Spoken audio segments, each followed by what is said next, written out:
Oi, pessoal. Nesse vídeo da disciplina de modelagem sísmica de propriedades de rochas, vamos falar sobre limites. Limites? Limites do cálculo 1?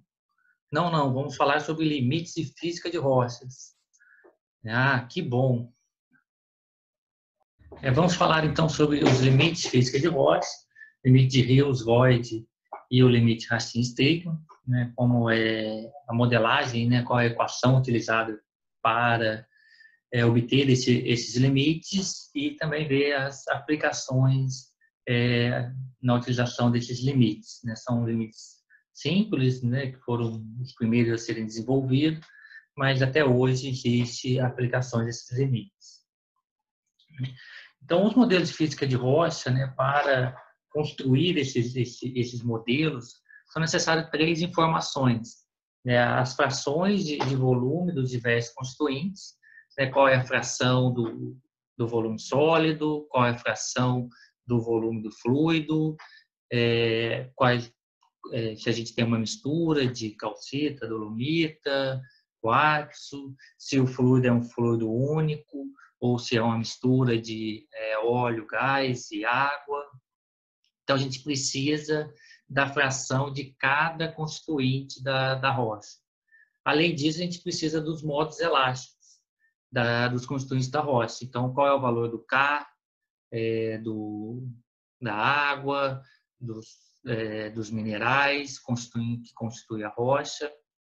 E, além disso, a gente também precisa dos detalhes geométricos da rocha, né? Como é o arcabouço dessa rocha, como é que é a estrutura porosa da rocha. Na prática, a gente nunca consegue, de forma adequada, incorporar ao modelo teórico essa geometria da rocha, né? Então, a gente sempre acaba realizando simplificações e aproximações do modelo, né? Do modelo real da rocha, de uma rocha real. Então, já que se a gente não especificar nada sobre os detalhes geométricos, o que nós conseguimos são os limites, limite inferior e superior dos parâmetros elásticos, relacionando esses parâmetros elásticos com esses constituintes, os constituintes da rocha. Então, entre esses limites, né, o primeiro limite é o limite de Voigt, que é o limite superior, né, a fronteira superior, que acima desse limite não seria possível obter valores de parâmetro elástico que combinem dois ou mais constituintes. Esse limite também é chamado de isodeformação. E como que é calculado esse limite superior de Voigt, né? Nada mais é do que dado por essa equação, é um somatório da fração de cada constituinte vezes o módulo elástico dos constituintes. Então, aqui no caso, a gente tem o módulo de Boole e o módulo cisalhante. Então, para calcular esse módulo, basta nós termos essa informação dos valores de K e a fração de cada constituinte. Nesse gráfico aqui, representando o volume, o módulo de Boole. Então, aqui a gente tem o K1, que seria, nesse ponto, estaria formando somente pelo constituinte K1. Já esse ponto onde a fração do segundo material é igual a 1, nós temos o K2. Né? E para determinar em qual ponto estamos dessa reta, nós temos que ter o conhecimento desses valores de K1 e K2 e a fração de cada um desses constituintes que está compondo a rocha. Então, para o primeiro caso, eu trouxe um areneto limpo, com saturação igual a 20, com porosidade igual a 20% e saturado com água. Então, como que ficaria o módulo de Boole e o módulo cisalhante dessa mistura de quartzo, né, de 80% de quartzo com 20% de água? Então, substituindo os valores do módulo de Book, por quartos, e do módulo de Book para água, nós chegamos aqui nesse valor de 29,82 gigapascal para o módulo de Book, utilizando a equação de Voigt. Já o módulo cisalhante, para determinar ele, usando a mesma equação, só que agora o módulo cisalhante de um fluido newtoniano, ele é igual a zero. Então, para calcular esse valor do módulo cisalhante, basta apenas multiplicar a fração do constituinte sólido pelo valor do seu módulo cisalhante. Né? Então, aqui tem a tabela com alguns valores do módulo de Book, módulo cisalhante, alguns minerais, quartzo, argila, feldspato, calcita e dolomita. E aqui do fluido, água, óleo e gás. A gente vai ver que esses módulos aqui do fluido, eles variam de acordo com as suas propriedades. De acordo com, no caso da água, o valor da salinidade, no caso do óleo e do gás, o grau API. Então, existe uma série de equações, que são as equações de Bethe e Wang, no qual é possível a gente estimar esse módulo de Book tendo conhecimento de algumas propriedades, né? Além das que eu falei, também a temperatura, a pressão, pressão efetiva.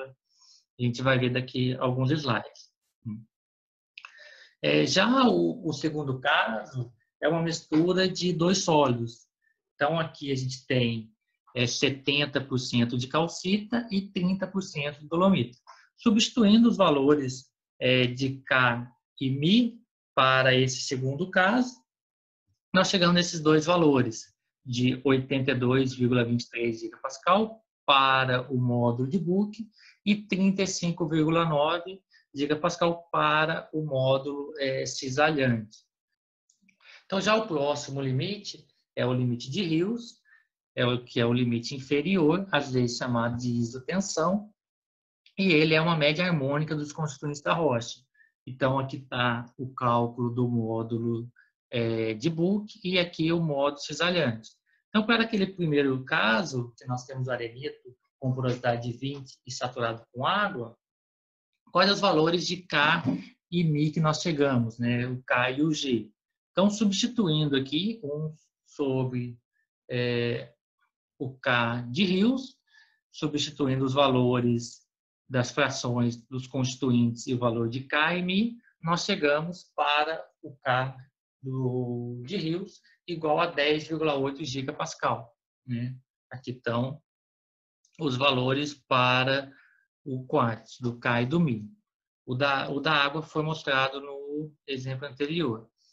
E quando nós calculamos o módulo cisalhante de Rios para essa mistura, onde um dos constituintes é a água, né, qual é o valor que a gente chega? A gente chega aqui que o módulo cisalhante, utilizando esse limite, essa média de Rios, ele vai ser sempre zero quando a gente tiver um fluido entre os constituintes da rocha.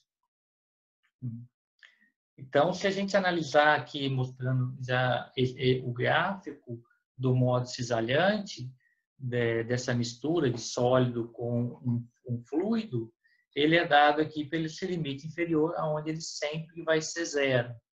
E agora, quando a gente compara, né, os valores do limite de Voigt e do limite de Rios para esse primeiro caso, a gente vê a grande diferença que tem. Né? Enquanto o K do Voigt foi próximo de 30 gigapascal, o K do Rios foi 10,8. Né? Então, é quase 3 vezes maior o K do Voigt com relação ao K de Rios. E o G, o módulo cisalhante, a gente que viu que o do Rios é igual a zero, e o de Voigt é 36 gigapascal. Então, a gente nota aqui, né, a grande diferença existente entre esses dois valores, né, entre esses valores. Então, quando a gente olha, né, no gráfico, a gente realmente vê que existe uma grande separação entre esses dois limites, o limite superior e o limite inferior. E aí o que pressupõe? Pressupõe que qualquer mistura que seja feita na natureza vai ficar sempre entre esses dois limites.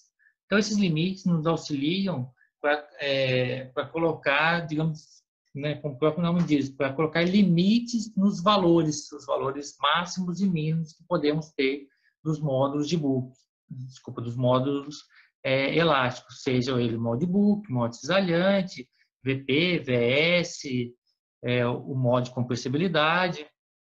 Então, a partir disso, nós conseguimos determinar o intervalo de valores possíveis para essas misturas, seja ela uma mistura de um sólido com fluido, ou uma mistura de dois sólidos mais dois fluidos, ou a mistura de fluidos. Então, com isso, a gente limita esses valores. Já no segundo caso, que a gente tem, o segundo exemplo, que é a mistura de dois sólidos, então a gente chega nesses valores do K de Rios e do G de Rios, né, o modo de Book e o modo cisalhante. E quando a gente compara para esse segundo caso, o calculado pelo Void e calculado pelo Rios, os valores são muito próximos. Então, o que isso mostra para a gente?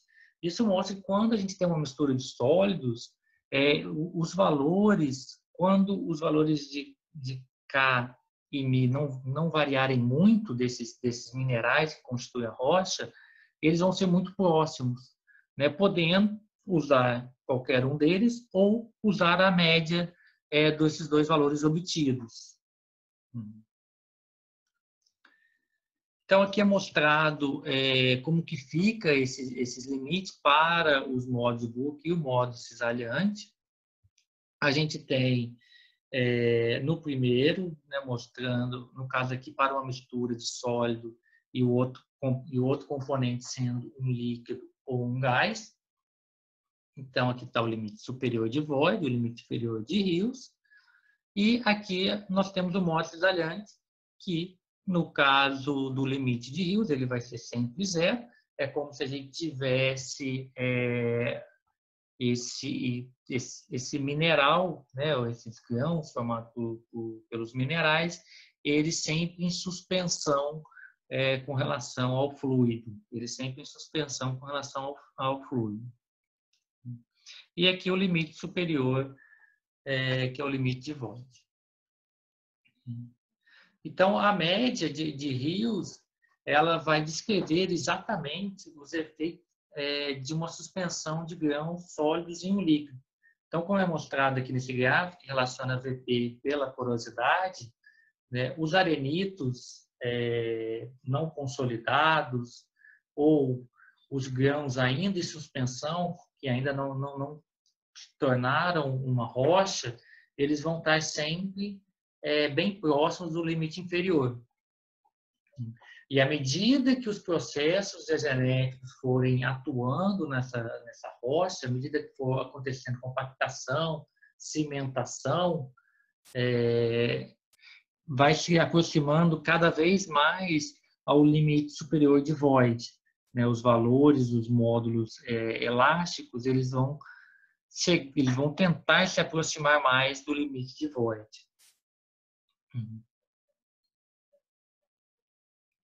Então, esses limites de Void e Rios, então, antes da deposição, né, quando os sedimentos eles ainda são partículas em suspensão na água, né, ou no ar, esses valores, essas propriedades elásticas, elas vão cair sempre na média de Rios do mineral.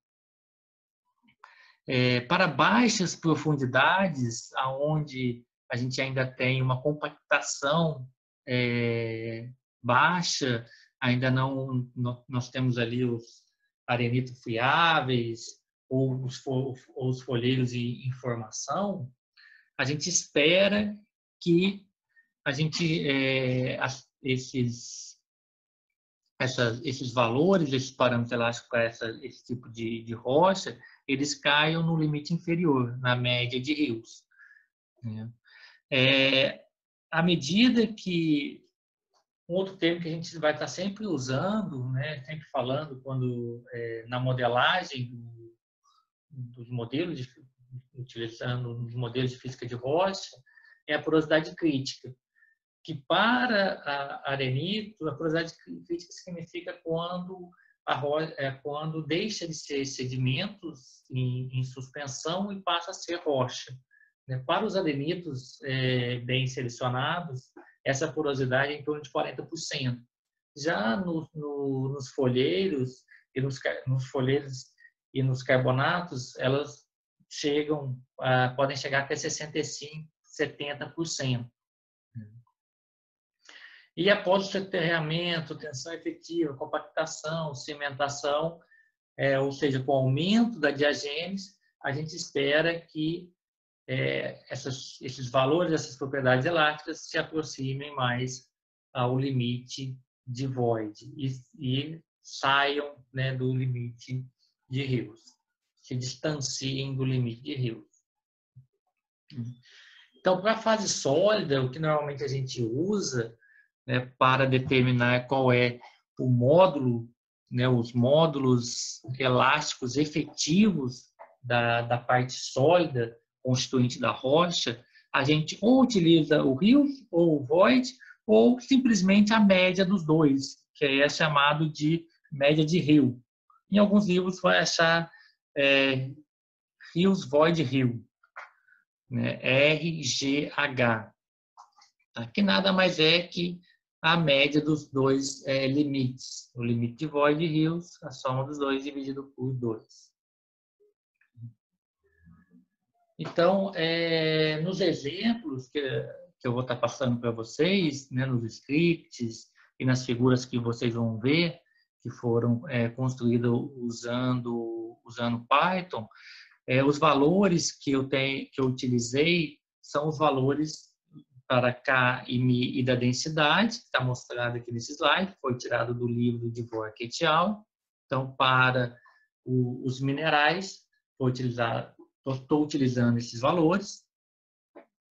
No livro do Quantitative Size Interpretation, né, do AV7, et al. 2005, tem aqui também uma tabela com os valores de K e Mi para diferentes minerais de argila. Aqui tem os autores, onde foi estimado esses valores a partir de dados de laboratório.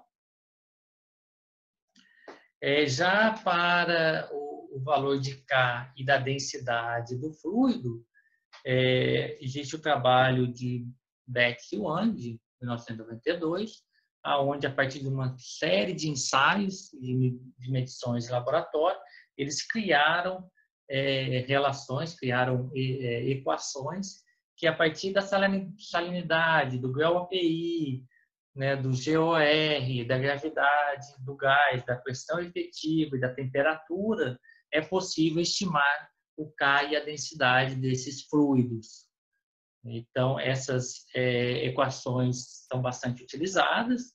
Então, a gente, a partir de tendo em mãos essas informações, a gente vai estimar esses valores para o reservatório que a gente estiver caracterizando.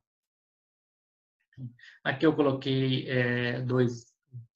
dois links do site do CRIOS, onde, a partir dessas informações, entrando com essas variáveis, ele retorna para a gente o valor do K e a densidade desses fluidos.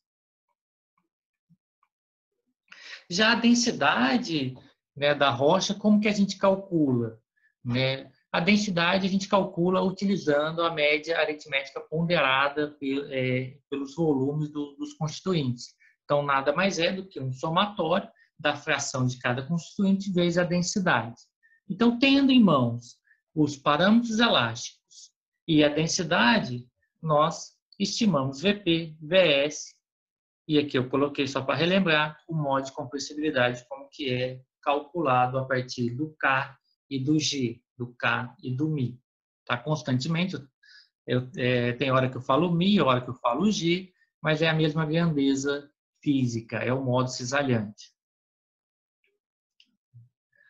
Então, agora mostrando, né, como que fica esses limites para diferentes constituintes, combinando dois constituintes da rocha. Então, nesse primeiro, mostrando o modo de Boole, o modo cisalhante, a velocidade compressional e a velocidade cisalhante. E aqui a gente tem uma mistura de quartz e argila, utilizando os valores desses minerais do livro do Dvorak et al. Então, a gente vê o limite de Rios, representado aqui pela curva verde, né, o limite inferior, o limite superior de Voigt azul e a vermelha, o limite de Rio. E aqui variando de 0 a 1 o conteúdo de argila. De 0 a 1, onde 1 representa 100%. A gente nota que quando a diferença entre os parâmetros elásticos ela é baixa, essa diferença entre os limites ela é pequena. Por outro lado, quando a gente tem uma grande diferença do valor do módulo elástico, como é o caso aqui do módulo cisalhante, do quartzo e da argila, de 45 para 7, aí a gente já tem uma maior diferenciação entre esses limites. E aí, a partir desses valores de K, Mi e os valores de densidade, estimou-se as velocidades VP e VS.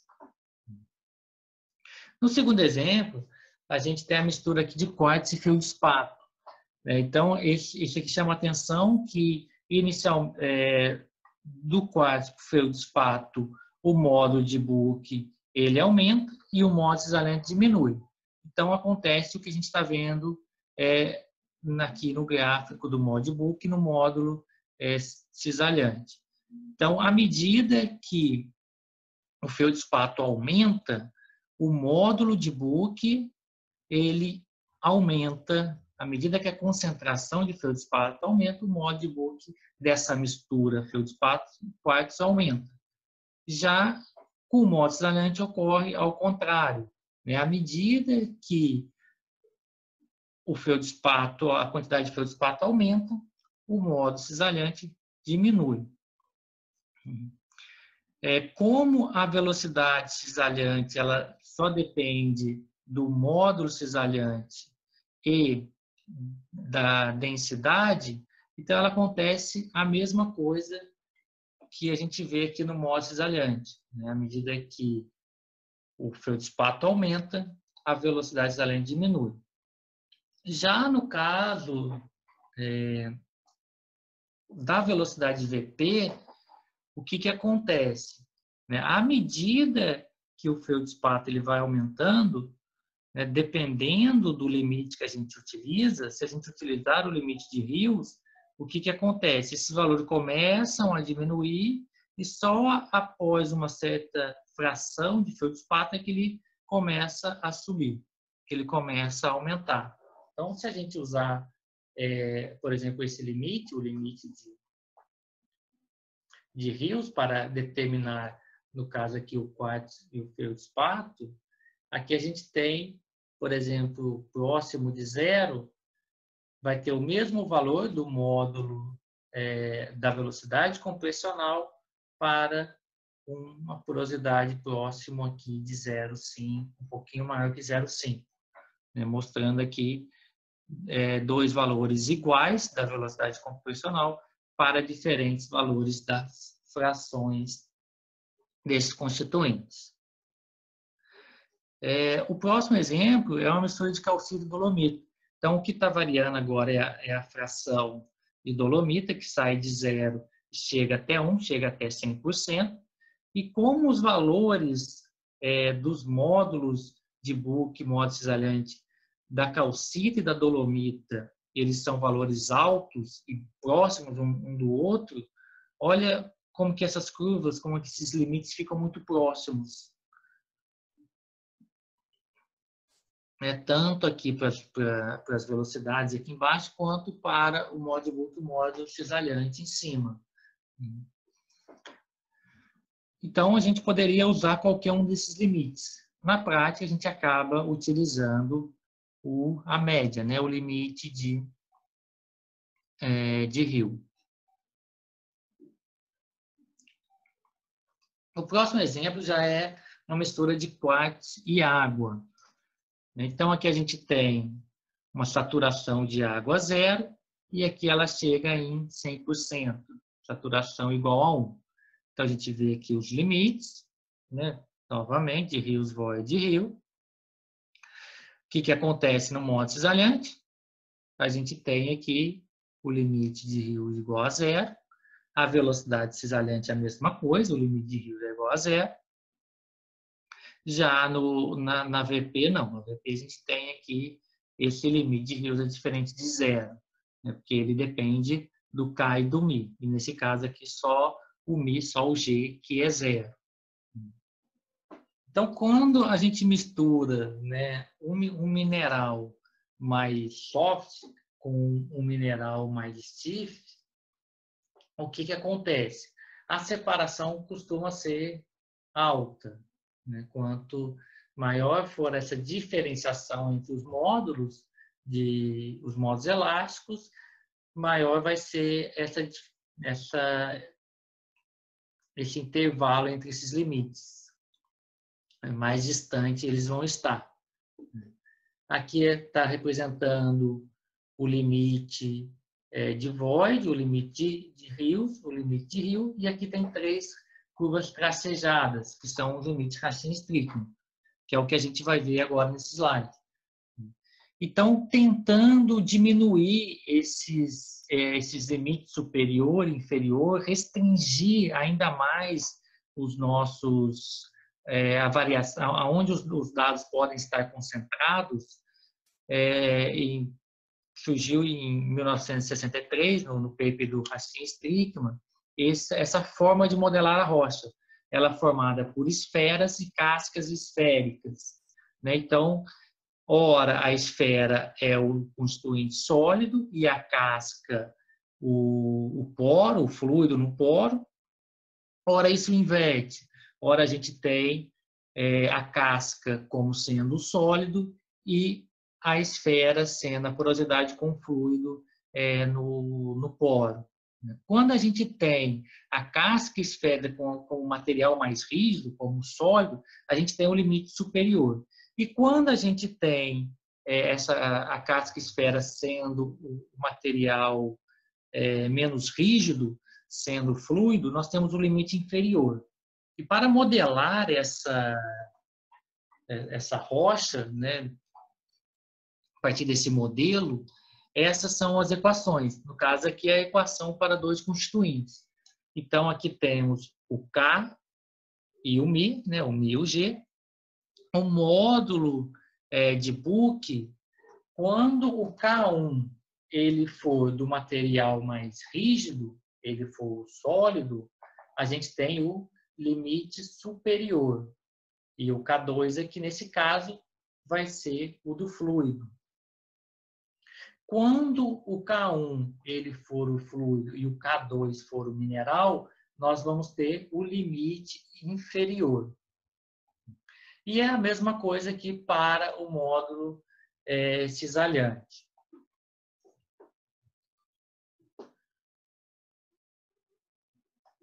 Já para mais do que 2 constituintes, para N constituintes, as equações para o K superior é essa, o K inferior é essa daqui, e aqui nós temos o G, o módulo, as formas para o módulo cisalhante. Então, aqui repetindo aquela figura que já tinha mostrado anteriormente, como que ficam todos esses limites. A gente repara, né, nesse último gráfico do módulo compressional, do M, que os limites de Racine-Strickland eles ficam muito próximos com a média de Hill. A gente vai ver nos próximos exemplos como que isso fica para os constituintes que eu já tinha mostrado, somente com os limites de Hills, Voigt e Hill. Então, os limites aqui de Racine-Strickman são todos representados pela linha preta tracejada, né, o superior, o inferior e a média dos dois.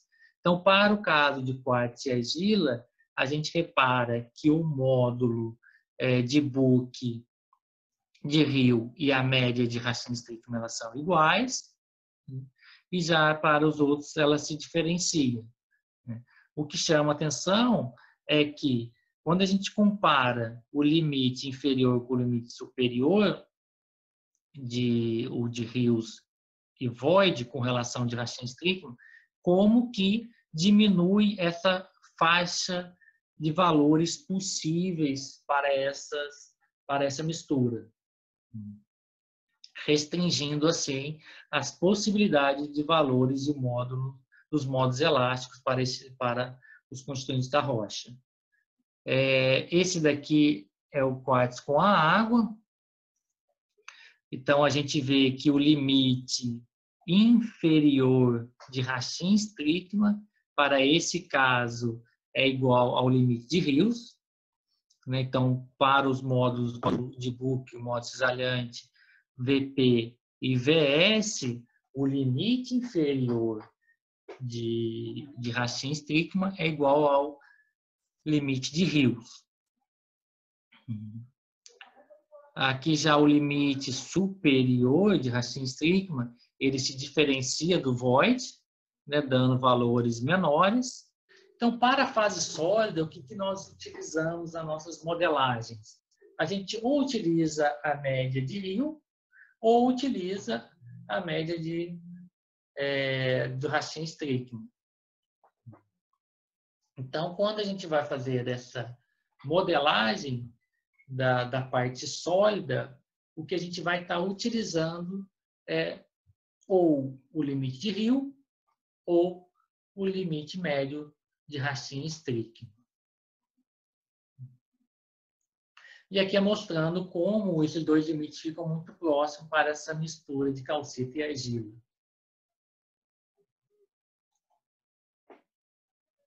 E já para a fase do fluido, né, quando os constituintes são fluidos, qual o limite que a gente vai estar utilizando? Né? Então, se todas as fases individuais do fluido permanecerem em perfeita comunicação hidráulica, ou seja, a pressão no gás é a mesma que no óleo e na água, o modo de Book efetivo de um sistema imersível, o K do fluido, é a média harmônica. É nada mais do que o limite de Hills. Então, dado aqui por essa forma. Então, na prática, o que a gente vai estar fazendo? A gente vai estar utilizando a média de Hill ou a média de Racine-Strickman para determinar o valor do K efetivo do sólido. Então, conhecendo quais são os constituintes do sólido da rocha, a gente utiliza essa média para calcular esse valor dos parâmetros elásticos.